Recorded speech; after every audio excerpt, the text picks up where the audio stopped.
There is universal truth.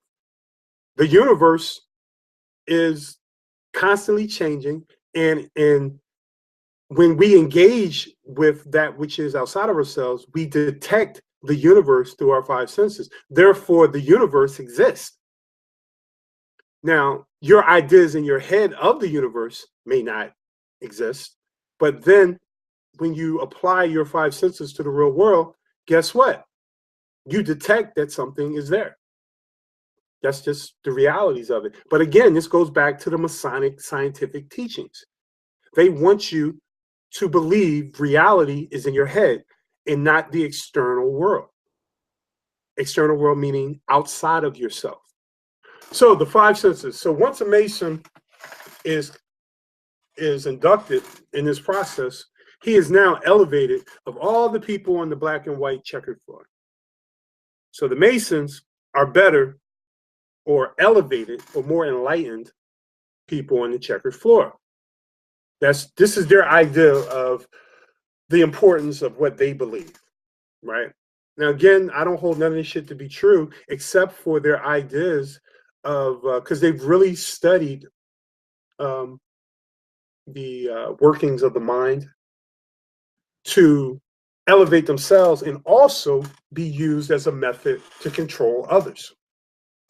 And that's pretty much what they do. So the five senses, I think hands down are obvious, and everyone can apply what I'm saying here about the five senses. We all have them, and we can all apply them to know that which is real. Now, the processing of what you think you know, which is detected through your five senses, can be flawed, misjudge your detection. But again, all that misjudging or that error and that fallacy begins in the mind. And I'm gonna get to that in a second, why the mind can be conditioned to be less fallible. And that's what the next 7 steps are all about, or at least the next 3 steps.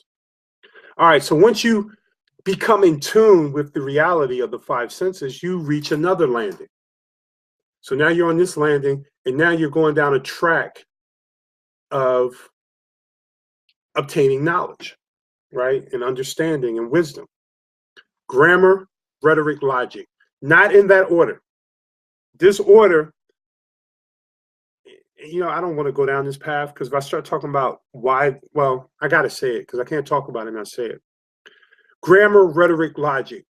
Grammar means knowledge, right? Rhetoric means wisdom. Logic means understanding. Knowledge, wisdom, understanding. 3 words that sound good, but when you really think about it, it's out of order. Just because you collect knowledge does not mean you're wise. And when you're wise, how can you be wise before you understand the knowledge that you've collected? So they have deliberately put these 3 steps out of order. This is how they control humanity, with grammar, rhetoric, logic, knowledge, wisdom, understanding. Basically, if you collect knowledge and you read, let's say, what's knowledge? You read 100 books, right? I read 100 books on this particular topic. Guess what? I am now wise. I can now speak rhetorically on those 100 books that I read. That's pretty much what this is saying. You collect your grammar, which is your knowledge. You read your 100 books. And after you read those 100 books, instantly you are wise. You can now go on the circuit and do book signings, and you can stand up and do lectures, and you can tell everybody how shit really is because you read 100 books. Now, the question is that true? Can you read 100 books and not be wise? The answer is hell fucking yes. The amount of books you read does not determine your wisdom. So think about knowledge. Think of grammar. Grammar means knowledge. You can collect as much knowledge as possible, as humanly possible. That does not make you wise.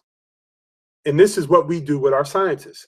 We think by them collecting the knowledge, and working in the industry, working in the theoretical sciences, that they are wise and they can speak to us rhetorically. But there's a problem with that thinking. Once you collect knowledge, how do you authenticate the knowledge to ensure that it's accurate? What is the process of authenticating the knowledge that you've collected? So if you go online and you watch a bunch of different videos, right? A whole lot of different videos, right? Yeah, you just collected a body of knowledge. You have tons and tons of knowledge. You've been exposed to different perspectives on this particular topic all over the place. Does that mean that you are wise? The answer is hell no. So they are misleading you with these 3 steps to give you the opinion or the perception that if you've collected knowledge, your next step is to be wise or wisdom. And you now have the ability to rhetorically express the knowledge that you've collected. The problem, you must free all collected forms of knowledge free it from contradiction.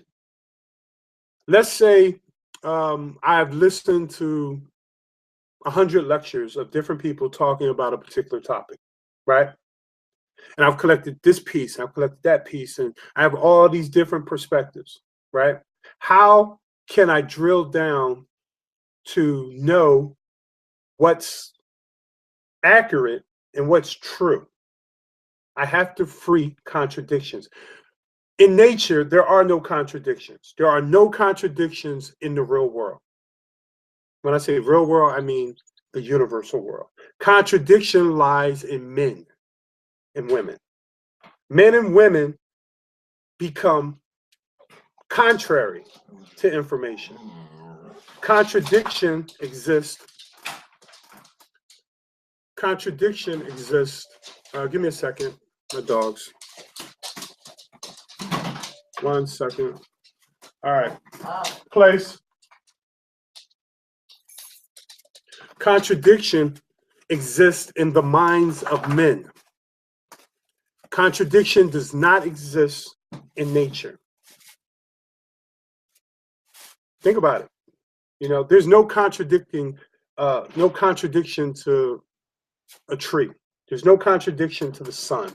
There's no contradiction to the rain. There's no contradiction to things in nature. But when men develop in ideas about the real world, it must be freed from contradiction. It must be on the same understanding of the natural world. So again, this should be grammar, logic, rhetoric. Now, what does that mean? That means you collect the body of knowledge, you place that body of knowledge in a logical format, freeing it from contradiction. And once you've obtained that, once you have done that, you have a clear understanding of the knowledge that you processed, right? So you collect data, you process that data, and only then can you rhetorically explain it wisely. So the order should be grammar, logic, rhetoric. Grammar, logic, rhetoric. On this example and every other example that I can show you of the Masons, it says grammar, rhetoric, logic. And if you think about it, that's exactly how they teach us in public school. They give you grammar, they give you lecture, and then they give you the test. That's grammar, rhetoric, logic. You don't determine that the knowledge that you received in school is logical, and free from contradiction. None of us does that. See, the teacher tells you to read X number of chapters in the book, right? You read X number of chapters, and then you're tested on it. The testing process is the pursuit of wisdom. So if you get an A on the test, you're wise. If you get an F on the test, you're not wise. Right? So do you really need to understand the information that you read in the textbook before you enter the arena of wisdom? In this staircase, no, you don't. You don't need to understand anything that that knowledge base that you've collected. You just need to collect it. And once you collect it and you've done that successfully, guess what? You're wise. No, rhetoric must be at the end. Logic must be in the middle. Now, what does that say? Grammar is knowledge. Logic is understanding. Rhetoric is wisdom. So knowledge, understanding, wisdom. That is how you free your mind. If you want to enslave a mind, you do exactly what they have here on the staircase. You provide the knowledge, you expose it to wisdom, right? Who are you exposing it to wisdom? Well, people that they view as credible, right? Your professor standing up before you giving you a lecture. That's wisdom, right?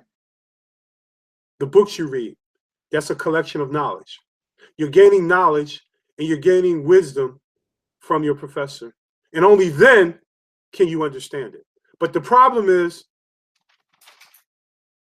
why wasn't the grammar freed from contradiction before it was considered to be wisdom?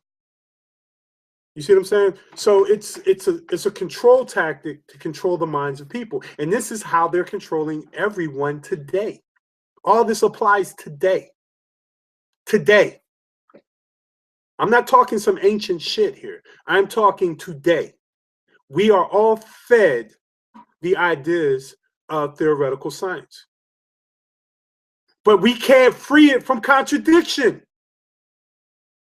We cannot free theoretical science from contradiction. Why? Because they already passed it off as wisdom. All right, moving forward. Grammar, logic, rhetoric, the proper order is the method of critical thinking. Critical thinking is required before you go to the next 4 stages.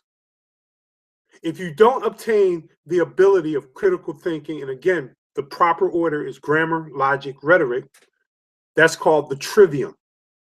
The trivium. Trivium, I believe it's Latin for 3 intersecting roads, right? So you're on a road and you come to this Y with a road in the middle. So you got 3 intersecting roads. And each road represents grammar, logic, and rhetoric. One other point, I said this earlier, grammar, logic, rhetoric is exactly how computers are done. Knowledge, understanding, wisdom.